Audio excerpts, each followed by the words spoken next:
Hijack Raw, Occupy Raw. What's the betting that this one's going to be boring as sin Raw?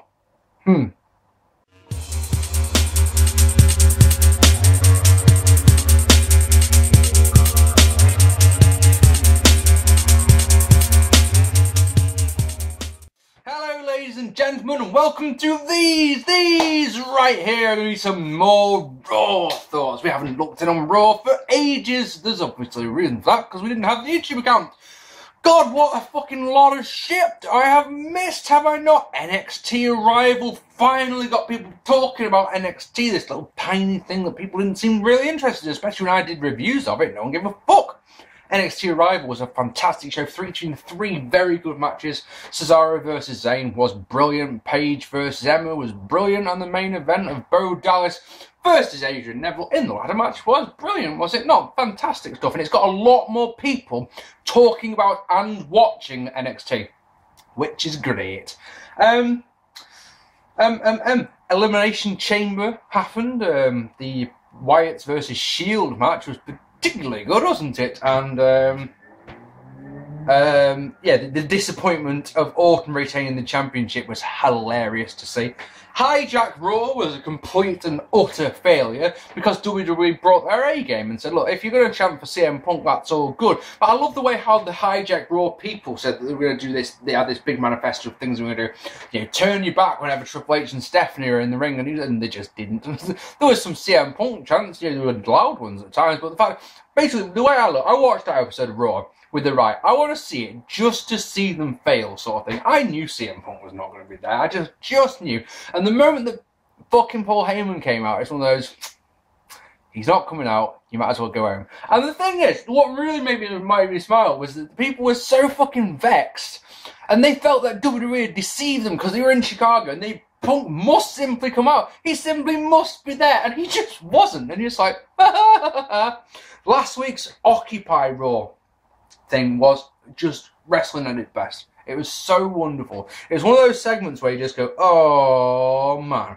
It's one of those times where, like I've said before, wrestling to me is a mistress. The way I've always looked at wrestling is mistress. And wrestling as a mistress, 6 days out of the week, yeah, treats you like shit. Or she's a girlfriend, should we say it as a better way? She's a girlfriend or a wife who treats you like dirt for 6 days of the week, yeah? She tramples under you, she makes you swallow bollocks, she shouts at you, she does things that just make no sense at all. And you sit there going, ugh. The thing is, on the 7th day, you wake up in the morning and she comes into you wearing stockings and suspenders and crotchless panties and that bra that you really like and says, right, big boy, what do you want to do to me? And you go, I can want to do this, and this, and I'd like to get that cucumber out, and I'd like to do that. And she goes, all right then, let's do it. And you have the greatest sex ever. And you know that the 6 days are completely worth it because of that moment. And that one moment keeps you coming back, and keeps you coming back, and keeps you coming back. That is how I feel about wrestling. I've used that analogy on quite a few people, and every single one has gone, you know, you're absolutely spot on right. And I hope you've just done the same. Because it is, isn't it? Wrestling's one of those things that so often is fucking shit, and it really is rubbish. And then they do things like the Occupy Raw segment last week that was so well done that you just go, oh, there it is again. Let's get me cucumber. So anyway, on to tonight. No, my luck, this show's gonna be rubbish, isn't it? Let's be honest. Please stick around when I'm done talking about Raw. I've got another vid basically to attach onto this one that I filmed earlier on this day. I've been wanting to do one of the things I've wanted to do since I got my channel back was talk about. I met DDP 2 weeks ago, and I went to see him do his speaking tour, and I wanted to give you my thoughts on that. So while Lisa was at physiotherapy today, I tried a new thing out, a new version of On The Move, because like a lot of people, I've got a satellite navigation system, and I've got a little holder for it which clips onto my windscreen. I attached this camera onto that, pointed it at me, and talked. So, you know, you can watch that if you want. Also, because he's pissing me off at the moment, I've done a little bit of a shoot on Spaz Phoenix, so, you know, you want to stick around for that one, don't you? Of course you do. So, should we get on to Raw? Because I've waffled on for way too long already, and I'm tired, and it's fucking 7:15 in the evening. I've got a lot to do tonight, and I've got an early start tomorrow. So we're live in San Antonio. I'll try and get through this one pretty quick, alright? Because the On The Move bit's 20 minutes long. We're live in San Antonio, Texas, and the show starts with Triple H coming out. He's going to end the Yes Movement. The Yes Movement, by the way, is my fault, according to Hunter. Hey, I didn't watch most of last week's show. It's nothing to do with me. Triple H is going to beat Bryan at Mania, and he's got something to say later on. And here comes Batista wearing a t-shirt that says no paparazzi on it, which is brilliant. Well done there. He's vexed about Bryan potentially being in his match. Hunter comes back with a simple look. You think Bryan has actually got a chance of beating me? Well, very good. And here comes Randy Orton, who has the same problem. Hunter says that Bryan won't beat him at Mania. And then Batista says that Bryan has got into... No, sorry, he's got the... Sorry. Hunter says he thinks that Bryan has got into their heads. Batista comes back with, not as much as he's got into yours, and it's when you hear one guy go, oh!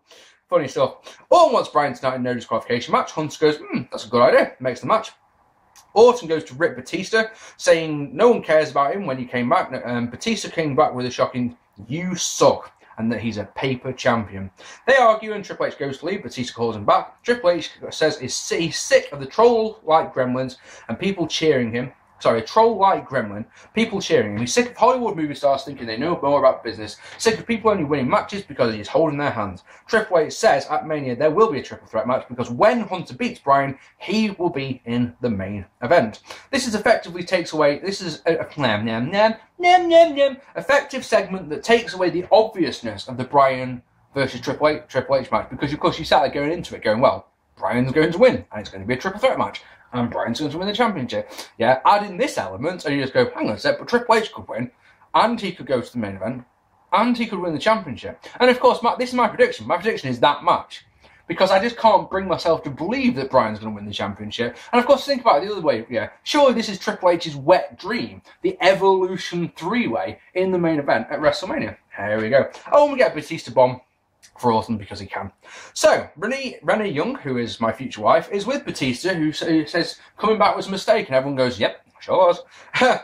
In our first match tonight, Real Americans defeat the Usos in a non-title match. We get to see a nice corkscrew thing by Jimmy, and I really like the flapjack into a Samoan drop combo that is done by the Usos. They seem pretty over now with the crowd because they won the Tag Team Championships recently.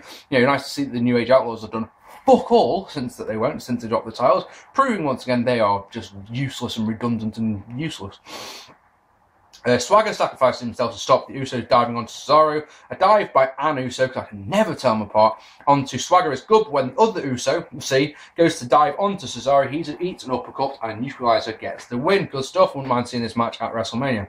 Slam City could be fun. Looks interesting, I suppose. We see footage from SmackDown where the Shield refuse to do as they are told by Kane. Kane gets vexed and goes to chokeslam Rollins, but eats a spear from Reigns. And then, in the back, Kane says, we all make some mistakes on Friday. He asked if they can count on the Shield. They say united, and to believe that, Kane says he knows that they will do the right thing. Out comes Hornswoggle as it's St. Patrick's Day, but here's Bad News Barrett, and he has some bad news. Most of us will spend the day getting drunk, wake up tomorrow with a hangover, and realise that we've done something shameful that we'll regret forever. Yay, Bad News Barrett is amazing. Good stuff! Out comes Sheamus, followed by Titus O'Neil, who has a ginger beard on, why not? Sheamus defeating Titus. Christian does colour. He announces he's going to be in this Battle Royal, the Andre the Giant Battle Royal that Hulk Hogan's announced for WrestleMania. In one of those, right, I fucking hope that Biggie Langston's not in that one, because I really want to see the Intercontinental Championship defenders at WrestleMania this year. And, yeah, it's JBL's Blue Dot reference probably went over the heads of about 99% of the audience. That one made me chuckle a lot. Fun little spot where Titus tries a fall-away slam on Hornswoggle, but Sheamus catches the little guy and throws him into Titus. Broke gets the win for Sheamus. Afterwards, Renee is with Sheamus. He calls Titus tight arse, which is so funny.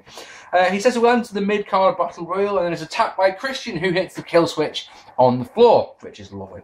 Next week, we're going to see Arnold Schwarzenegger on the show, and his yeses are superb. And also, somehow, despite the fact that he's a cartoon character, Scooby-Doo will be joining us next week. I've seen the Scooby-Doo WrestleMania mystery film thing. My missus is a huge Scooby-Doo fan, so it's one of those times where I was like, look, do you actually want to watch this? And she's like, yeah, I do actually. Like, yay! Happy days. It's a silly film. It's as stupid as they come, and it's so painfully obvious. Check this, right?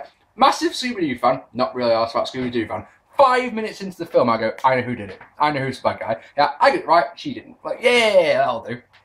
Here comes Cena. He's been here for 12 years and he's had 3,500 matches. Which means me and him are like old married couple. He always gives us his best and he's always honest. And he's afraid of Bray Wyatt. He's always believed in fighting to prove who's the best, but Wyatt doesn't care about that. He cares about destroying things. He gets serious and says that at Mania he will fight for his legacy.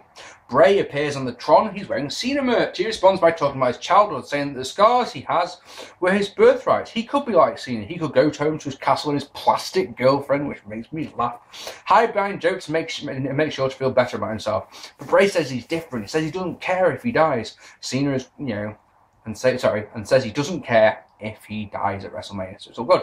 Cena is good when he's serious, and promos like this make you care about the match. And it's one of those things that I going into this week's show going, don't care about this match, and coming out of it you go, I care about this match. Here's a simple fact: I will care about this match 1,000,000,000% more if I think for a second that Bray Wyatt will win this match, and even by God better if he wins clean. That's what I want. Cena's at that position in his career now where he can make people. He can make people. And now is the right time to do that. If Bray Wyatt is on the ascension, if he is part of the company's big plans, a clean win over John Cena will do nothing for Cena, will do the world for Bray Wyatt. But how many times since I started doing these fucking bits have I said that? How many times has John Cena done it? Let's just say it this way. I've said this 1,000 times. John Cena talks so often about how much he loves this business. If he truly loves this business as much as he says he does, he will do the right thing. It's nice and simple. He's got the power. If the bookers say, look, John, you're winning. John has got the power now, surely, to say, look, I don't think I should win. I think Bray should win. Daniel Bryan defeating Randy Orton in the match of the night. There's a spot where Orton goes under the ring, because this is a no disqualification match, right? He goes under the ring, comes out with a kendo stick, and in one fluid motion as Bryan pulls him out from under the ring, swings it around, bam, right in between the eyes. Fantastic little moment, like that a lot.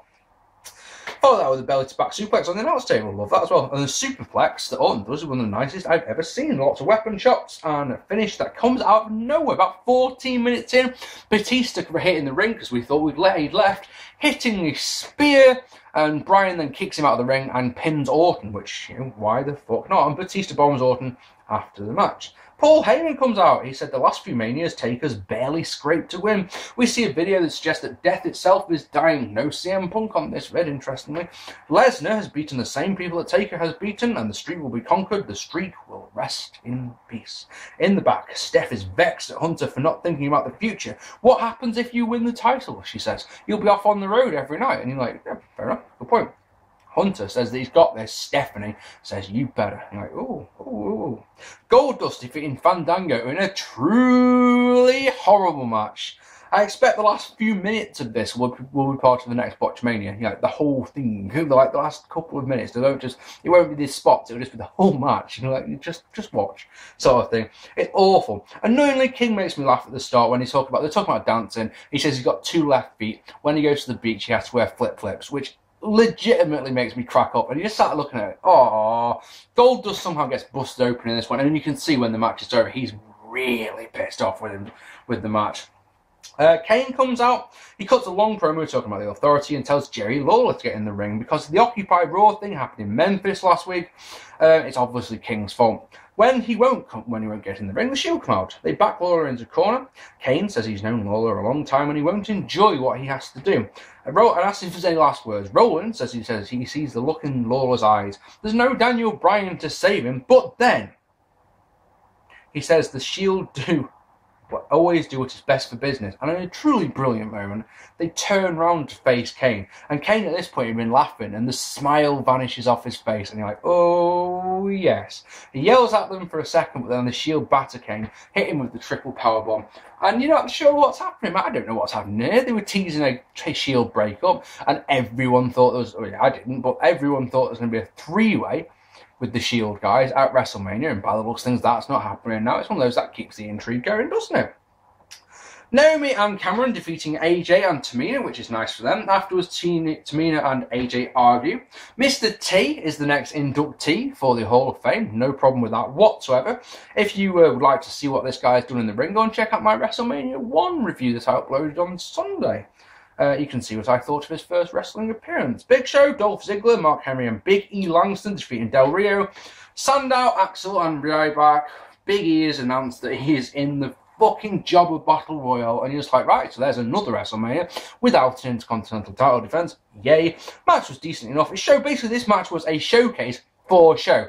He basically chopped out 3 guys over the top rope, hitting the chokeslam on Sandow. Yeah, basically it's one of those, look, Big Show is the favourite going into this one. Batista tells Renee that he never quit anything in his life apart from that time he quit WWE. Didn't you, Dave? Idiot. And then Bray Wyatt defeating Kofi Kingston in what was our main event. And it was a nothing match, lasted 2 minutes.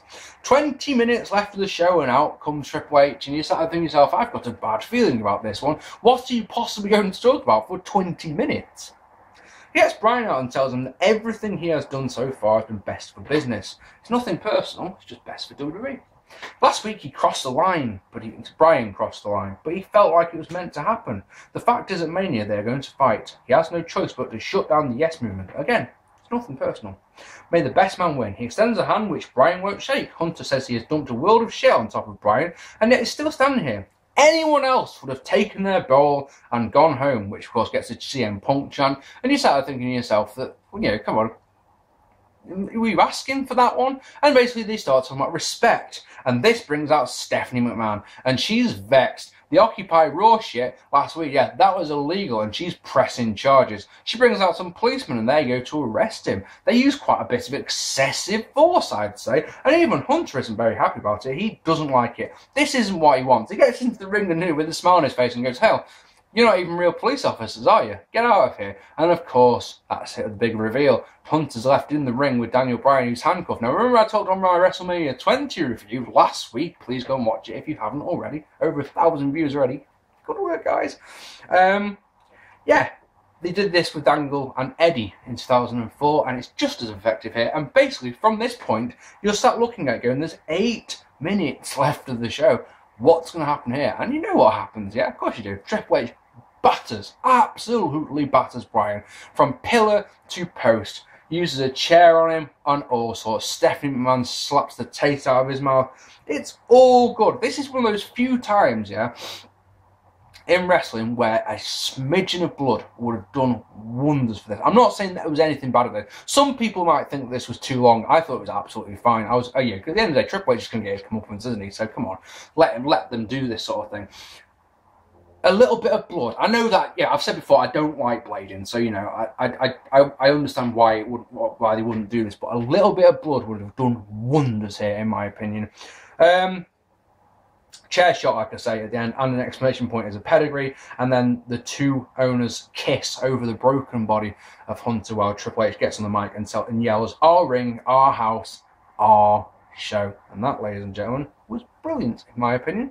I liked Real Americans versus Usos. I liked Bryan versus Orton. I liked the opening promo. I liked Heyman's promo. I liked the stuff with Kane and the Shield. And I liked the final segment. All in all, I thought this was a pretty good Raw. It wasn't a classic Raw. It's not the type of Raw we'll look back on like on the last one and go, my God, that was incredible. But there was nothing particularly bad apart from Fandango versus Goldust. This was a perfectly acceptable episode of Raw. What did you think of Raw, ladies and gentlemen? I would love to know down below, just like always. I'm now going to hand you over to, well, with the power of the internet, I'm going to go back in time. I'm going to hand you back over to myself, who is sat in my car at 1 o'clock this afternoon.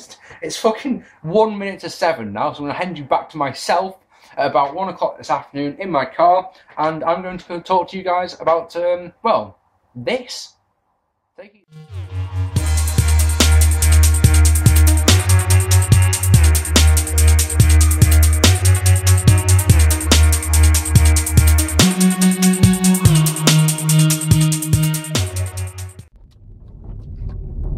Hello there, people of the internet, and thank you, Mark, for that lovely Raw review. You did good there, buddy.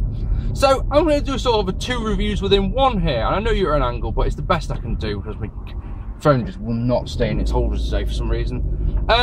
Yeah, 2 weeks ago, and I can't believe it's 2 weeks ago now. What's this clown doing going so slowly?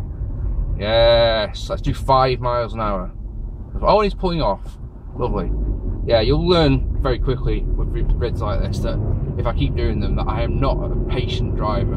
I'm a very patient person, but I really don't like people, so drivers get on my nerves. 2 weeks ago, I can't believe it's 2 weeks ago, I had the absolute pleasure of going to an evening with Diamond Dallas Page at the Comedy Club in Manchester. And the reason that this is sort of two reviews within one is that I want to talk about 2 weeks before that, it might have been 3 weeks, I went to the same venue to see A Night with Jim Cornette at the Comedy Club. And I want to just talk about both nights because there were some similarities and differences, you know, and some things made one good and some things made the other good. So DDP was hosted by a man I know not too well. I wish I knew him better, to be honest. I think he's a really sound bloke called Chris Brooker, who's a comedian.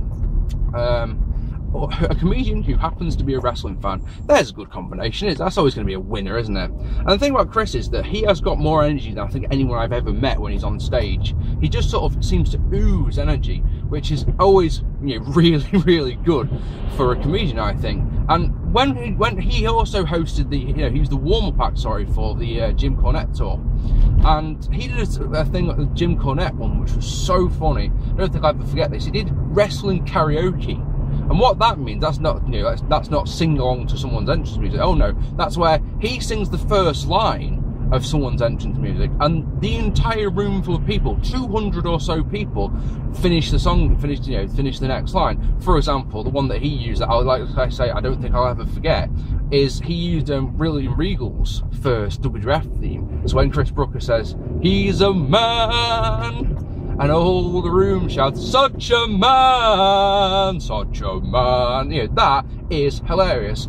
Chris was hosting for the DDP. So the warm-up for the DDP show was a man that I've wanted to see live for a very, very long time, a man called Jim Smallman. Jim Smallman I followed on Twitter for a good couple of years because he is the owner and promoter of Progress Wrestling down in London. And I'm a big fan of Progress. I've only ever been to one of their shows because driving to London for a wrestling show is one hell of a mission, as you can probably imagine. And it's one of those, yeah, I want to come to one of your shows, but that's a bit too much. It's like ICW, you know, which had its amazing documentary on BBC One last week, which I'm sure many of you who are watching me in Britain watched. You know, absolutely incredible. It's just that little tiny bit too far to go for a wrestling show, as you can probably imagine. Jim Smallman, yeah, is, like I said, a comedian that I've wanted to see for a very, very, very long time.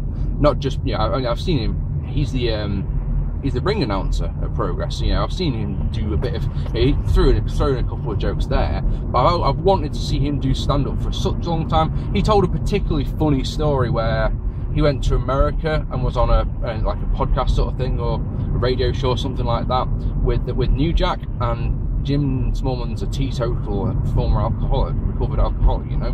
So when New Jack succumbed in as one of the guests and sits down with a bucket full of Jack Daniels and, you know, starts ribbing him for not drinking, you know, obviously I'm not doing any sort of justice to the story. He was very, very funny, Jim Smallman was. And again, it's like Chris Brooker and Jim Smallman, it's like, you know, you get the impression that both of them, you know, think about it, because their jobs are comedians, you get the impression that, you know, some of the times they're going to be doing gigs that are utterly shit, but you can just see how, in their relaxed manner, you know, that this one, yeah, this is going to be an easy gig, because it's just like, you know, I'm with my own kind here, sort of thing, you know, I'm surrounded by wrestling fans, and we're here to talk about wrestling. It's all good. Where's this idiot going in his fucking Mercedes-Benz? Ooh! So, yeah, once we'd had Jim, and, you know, Chris, like I said, was doing the hosting, so he was going to be the roving mic for the Q&A session. Out comes Diamond Dallas Page. Now, the host for Jim Cornette was a man who any of the British people watching this will probably know, a man by the name of Joel Ross. He presents the Wrestle Talk TV on Challenge, which is a TV station over here in England, and it challenges what TNA is shown on over here in the UK. And Wrestle Talk TV airs directly after TNA, and it's atrocious. I call it car crash TV. It's hard to watch, and one of the main reasons I believe, sorry, I've got to speak up a bit now because now I'm doing 70 miles an hour. One of the reasons that I genuinely believe that it is so poor is Joel Ross. Joel Ross is a terrible, terrible presenter. So Joel Ross was the host of Jim Cornette, and so that was terrible.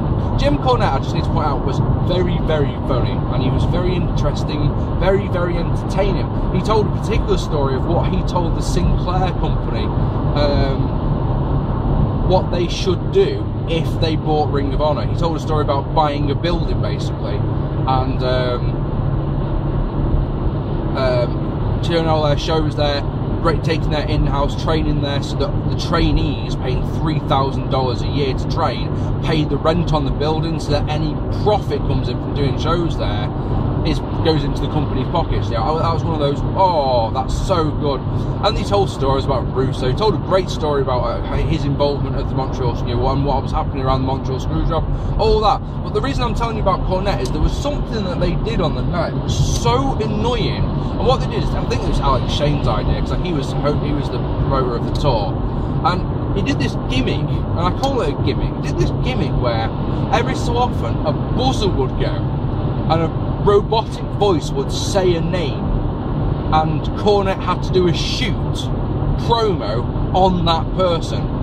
And it was one of those things that on paper you may think to yourself, oh, that sounds amazing, Cornette's got to do a shoot promo off the top of his head. Well, think about it. First things first, you would have, choosing names that you know Cornette's going to react to. But secondly, it was a completely unnecessary gimmick, because I felt it was very off-putting. There was nothing like that with DDP.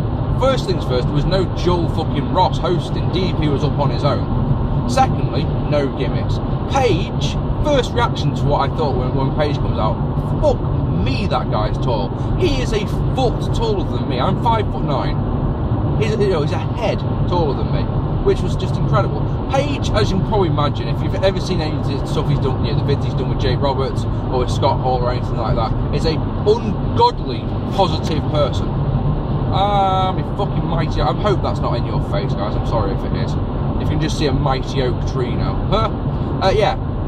He's ridiculously positive. Just unbelievable. Big smile on his face. Doesn't seem to hate anyone. Talked about growing up. Talked about his time in the business. Told some absolutely hilarious stories. Told a story about Stone Cold Steve Austin and getting drunk and wanting cookies. That was so funny. I was crying laughing. And as you've just seen, I got my photo taken with him, which was just amazing.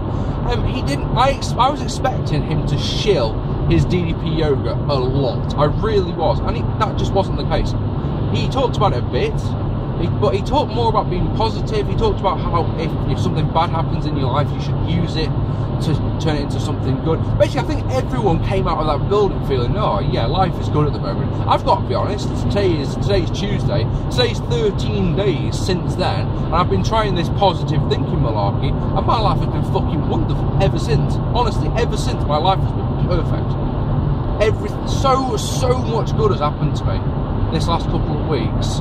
We had some financial troubles, me and Lisa did. We were going through a bit of a tough patch with some finances, and it's all been sorted. Just with a couple of applications, doing a couple of little things, all sorted. I had eviction notice. I probably shouldn't tell you guys this. I had an eviction notice a month ago on my flat because we were behind on the rent because of the fucking bedroom tax that we have in this country that I point blankly refuse to pay. Because we've got 2 bedrooms, and because Lisa's disabled, she has to have her own bedroom, right? And because of that, our government believes that I should pay a tax to have a second bedroom, which I point blankly refuse to pay. So because of that, we went behind on our rent, and we got so far behind that we had an eviction notice. That's all sorted now.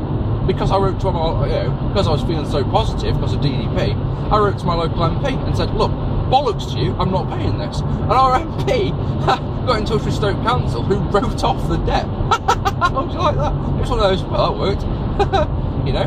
Positivity. It's like, I don't actually believe that this is working. I can't believe it. It's crazy, no? It's all been good. DDP was an absolute gem. When I told him at the meet and greet, listen, today, I weighed myself today for the first time in weeks. I do DDP yoga, I do it every couple of days. Been trying to watch what I eat, yada yada yada. When I told him that I've lost 1 stone, he was over the moon and gave me a high five, and I was like, that's not all, mate, that's not all.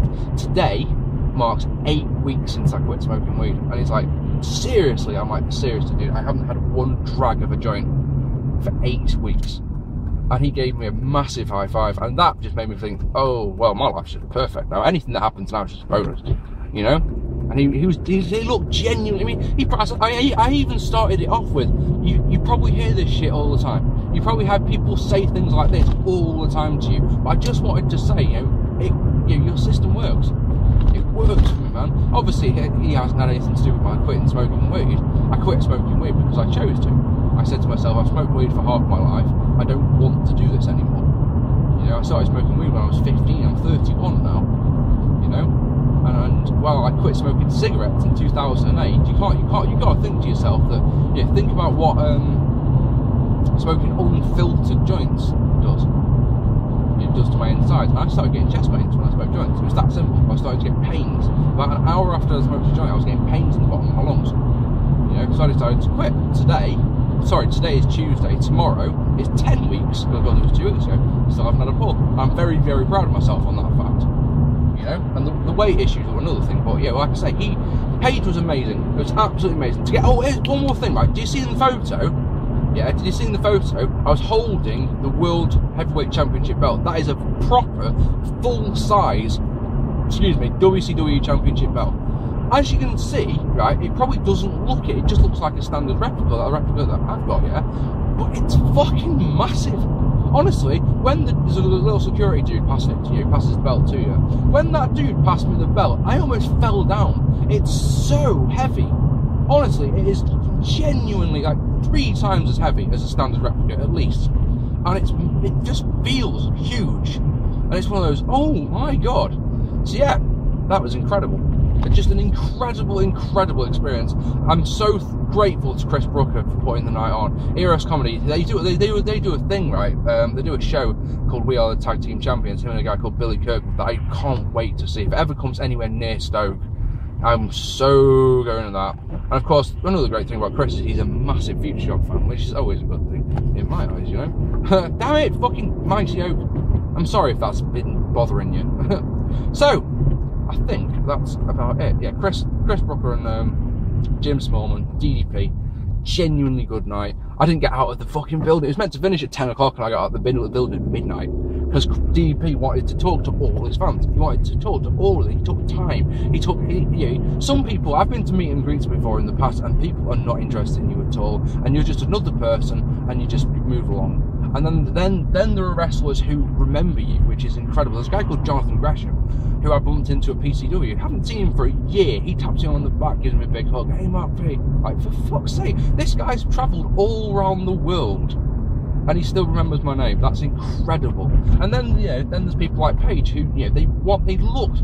He probably doesn't remember me at all now. That doesn't bother me at all. On that night, though, for that 5 minutes, it probably wasn't even that, I felt like I was the centre of his attention. And that really made a big impact on me. And like I say, I've been trying to do this positive thinking since then. If anything bad's happened in my life, which to be fair, it really hasn't. Like I say, the last 2 weeks have been. I said on Sunday morning, right, I said everything has gone perfectly for the last 2 weeks. Everything. I couldn't have asked for a better 2 weeks, right? I'm waiting for something to go wrong. And then Liverpool beat Man United 3-0. It's like, what? Oh, yes. It's just one of those crazy things. So yeah, I just wanted to talk about that. I wanted to do a review weeks ago, of course, but I wanted to do a review on the night, but I didn't have my YouTube account, which is awkward.